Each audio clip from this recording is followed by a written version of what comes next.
आपने मेरे सम्मान में जो घंघोर तालियां बजाई हैं, मेरे बाल बच्चे पल जाएंगे जो अभी तक हुए नहीं। और बाई चांस सर आप अगर मेरे से रात रात भर कवि सम्मेलन कराते रहे तो होने भी नहीं दोगे आप। बढ़िया है।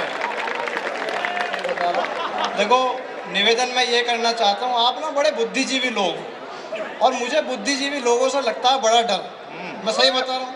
बुद्धिजीवी लोग कैसे होते हैं, अब एक एग्जांपल देता हूँ, एक उदाहरण देता हूँ। मान लो एक भैंस का तबेला है जहाँ भैंस बंधी हुई है। आप किसी बुद्धिजीवी आदमी से कह दो कि भाई जाकर के भैंस गिन के आ कितनी है, तो बुद्धिजीवी जाकर के भैंस के सिर नहीं गिनेगा, वो भैंस के पैर गिनेगा। अच्छा। और फिर वापस आके अपने घर में ये गूगल पे चेक करेगा कि भैंस के कितने पैर होते हैं। और फिर जितने वो भैंस के पैर गिन के आया था उनको 4 से करेगा डिवाइड, और बाई चांस एक आधा पैर कम रह गया तो उत्तर देगा 9.75 भैंस। आप लोग बुद्धिजीवी लोगों की तरफ मत काम करो, आप लोग कविता को सुनो। और जो लोग अभी इधर उधर चहल रहे हैं, मैं चाहता हूँ ये बुरी आत्माएं जितनी भटक रही हैं सब डर जाए। मैं सुनाना चाहता हूँ, और यकीन मानिएगा आपको हंसाने की बात मैं पूरी रात कर सकता हूँ, आप सब जानते हैं। लेकिन अगर आप मेरे से कविता सुनना चाहते हैं तो एक बार पूरा सदन तालियां बजाए और उसके बाद खामोश हो। सुनना सर, कविता सुनना। और हमारी मैम बैठी हैं, चेयरमैन सर, मैं निवेदन करता हूँ ये गीत सुन लीजिएगा सर। जिस गीत ने प्रशांत अग्रवाल को प्रशांत अग्रवाल बनाया, मैं वो गीत सुनाना चाहता हूँ। और जितनी देर से आप कवि सम्मेलन सुन रहे हैं, मैं आपको प्रणाम करता हूँ। मैं पूरी दुनिया में जाता हूँ, सही बता रहा हूँ आपको, 35-36 कम से कम बड़े कॉलेज में कविता पाठ कर चुका हूँ, लेकिन जितने अच्छे संस्कार मैंने कविता सुनने के अपने कॉलेज में देखे हैं, मैंने और कहीं नहीं देखे। क्या बात है, सही बताना चाहता। तब मैं इस उम्मीद के साथ गीत सुना रहा हूँ कि आप मेरी कविता सुनेंगे। आज वीर रस की भी कोई बात नहीं करते, आज मैं प्रयोग करता हूँ कि सीधे सीधे गीत आप कैसे सुनते हैं। सुनना भाई। स्वागत शांत। क्या है, मैं सही बता रहा हूँ आपको, मेरठ के तो लोग इतने अच्छे हैं भाई साहब, मेरठ की तो पुलिस भी इतनी अच्छी है। देखो सुनो, काम की बात कर रहा हूँ मैं। मेरठ की भाई साहब पुलिस भी इतनी अच्छी है, जो दे दो भाई साहब वही रख लेती है, कोई बार्गेनिंग नहीं है अपने।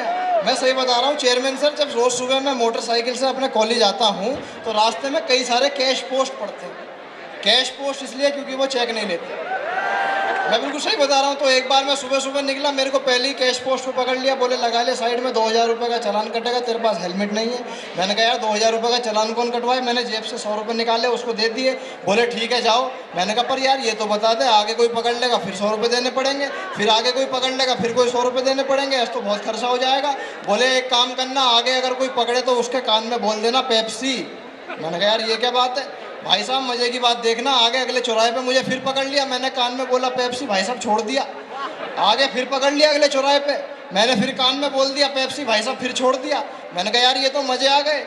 अगले दिन तो भाई साहब मैं गाड़ी के कागज भी घर रख गया, और भाई साहब ड्राइविंग लाइसेंस भी दे दिया पिताजी को। मैंने कहा अब जरूरत नहीं है मुझे, पेप्सी देना भाई साहब अपने पास। भाई साहब मैं पहले ही सुबह सुबह निकला, पहले ही चौराहे पे मुझे दोबारा पकड़ लिया, बोले लगा ले साइड में। मैंने कान में बोला पेप्सी, बोले अब तो बिल्कुल लगा ले, आज का लिम्का है। मैं बिल्कुल सही। देखो वंस मोर मत करो, वंस मोर के चक्कर में 34 करोड़ से 130 करोड़ हो गए अपन। मैं सही बता रहा हूं। रोहित भाई इस समय किसका फोन है? इस समय 2 ही फोन आते हैं, या तो उधार का या जुगाड़ का। फोन बंद कर लो मेरे। सही बता रहा हूँ, सही बता रहा हूँ। हाँ। और ये जो भाई साहब हैं ये कौन है मुझे नहीं पता, लेकिन ये मैं बहुत देर से देख रहा हूँ, कभी उधर बैठेंगे कभी इधर बैठेंगे, कभी पीछे जाएंगे कभी आगे। मैं जानता हूँ भाई साहब आप मेरठ के हो। मेरठ का आदमी वो होता है, चुस्की दे दो भाई साहब हर तरफ से चाट के देखता है मजा कहाँ से ज्यादा है। तो ये भी जब से यही देख रहे हैं मजा कहाँ से ज्यादा आ रहा है। आपको मैं वैसा ही दिखूंगा जैसे आप। आपको प्रणाम करता हूँ सर, बहुत अच्छी अच्छी बातें आप तक पहुँची। आप भी यार कहीं असड़ पड़ोस देख के बैठ जाए यार, तुम कहाँ कोई दवदा मन रहा। मैं सही बता रहा हूँ, देखो व्यवस्था बन चुकी है। मैं सही बता रहा हूँ आपको। एक बार मैं उतरा रायपुर एयरपोर्ट पे, और देखना कितनी रोचक घटना सुना रहा हूँ। रायपुर एयरपोर्ट पे मैं उतरा, भाई साहब कार्यक्रम के लिए गए थे, तो वहाँ पे एक मशीन लगी होती है वजन नापने की। उसमें आप 1 रुपये का सिक्का डालो, आपको वजन नाप के दे देगी, आप उस पर खड़े हो जाओ। भाई साहब मजे देखना, एक लड़की आई वहीं पे, भाई साहब पूरे सूट वूट कैप वैप लगा के, उसने 1 रुपये का सिक्का डाला, खड़ी हो गई, वजन नापा, वजन आया 60 किलो। उसने अपनी कैप उतारी भाई साहब, 1 रुपया डाला, फिर वजन नापा, आपके वजन आया 58 किलो। उसने अपने जूते उतारे, फिर सिक्का डाला, फिर वजन नापा, आपका आया 57 किलो।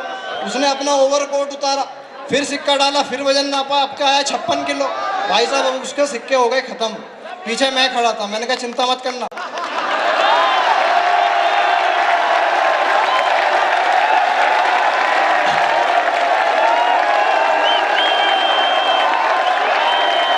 मैंने कहा आज चाहे वर्ल्ड बैंक से लोन लेना पड़ जाए, पर भाई साहब ओरिजिनल वेट न पा के तो देखो आप इतना हाँ हल्ला मत करो, एक तो मैं मदद कर रहा हूँ यार, आप दिक्कत मैं भी सही बता रहा हूँ। अजय सर कहाँ है? अब आ गए अपना कार्यक्रम उठा के। सर आपको प्रणाम करता हूँ, यकीनन मानिएगा। देखो अब अच्छी बात कर रहा हूँ, सुनो मेरी बात, मैं आप सही बता रहा हूँ आपको। इस कॉलेज में यकीन मानना फैकल्टी मेंबर्स पे बहुत सारा वर्कलोड रहता है, लेकिन अजय सर एकमात्र ऐसे मैंने यहाँ पे फैकल्टी देखे।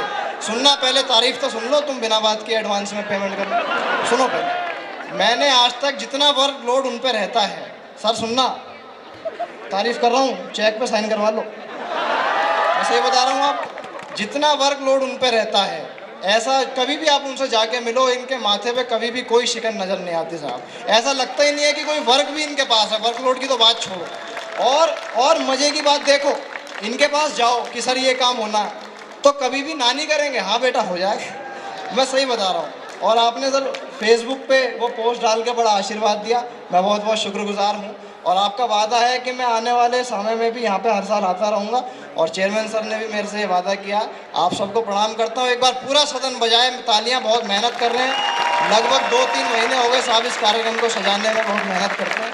मैं सही बता, आपका तो शहर भी इतना अच्छा है, आज तक आतंकवादी हमला आपके यहाँ नहीं हुआ, मैं सही बता रहा हूँ। अच्छा, मुझे ये बड़ी कलेश वाली बात लगती है कि यार जब सारे काम मेरठ में हो सकते हैं तो एक बार आतंकवादी हमला क्यों नहीं हुआ यार। मैं बिल्कुल सही बता रहा हूँ भाई साहब, एक बार ट्रेन में मैं जा रहा था तो सामने आतंकवादी मिल गया है, मैंने उससे जाके निवेदन किया, मैंने कहा हे आतंकवादी शिरोमणि, आप पूरी दुनिया में जाते हो बम ब्लास्ट करते हो, आप मुंबई चौपाटी पे गए आपने बम फोड़ा, आप दिल्ली संसद भवन में गए आपने बम फोड़ा, कभी मेरठ भी आओ यार। उनने मेरे से कहा यार हम आपका निवेदन जरूर स्वीकार करते, लेकिन मेरठ में क्या है, एक टेक्निकल प्रॉब्लम है। मैंने कहा वो क्या? बोले जी हमारी एक प्रोसेस होती है, एक पूरी प्रक्रिया होती है। हमारा सबसे पहले एक आदमी जाता है, एक भीड़ भरे इलाके में एक साइकिल खड़ी करके आता है, उसके आधे घंटे बाद हमारा दूसरा आदमी जाता है, उस साइकिल में बॉम्ब फिट करके आता है, उसके आधे घंटे बाद हमारा तीसरा आदमी जाता है, उस बॉम्ब को रिमोट से ब्लास्ट करके आता है। मेरठ में हमने कई बार साइकिल खड़ी करी भाई साहब, आधे घंटे बाद साइकिल नहीं। मैं बिल्कुल सही बता रहा हूँ, मेरठ का आदमी तो इतना होशियार, एक केले वाला था, मैंने उससे केले के भाव पूछ लिया, मैंने कहा भाई केले कितने के दिए? बोला जी 40 रुपये दर्जन। मैंने कहा यार कुछ कम कर ले, अगले ने तो केले ही कम कर दिए। तो मेरठ के लोगों का तो जवाब नहीं। आइए मैं चाहता हूँ आपको लेके चलूँ इंदौर की धरती तक।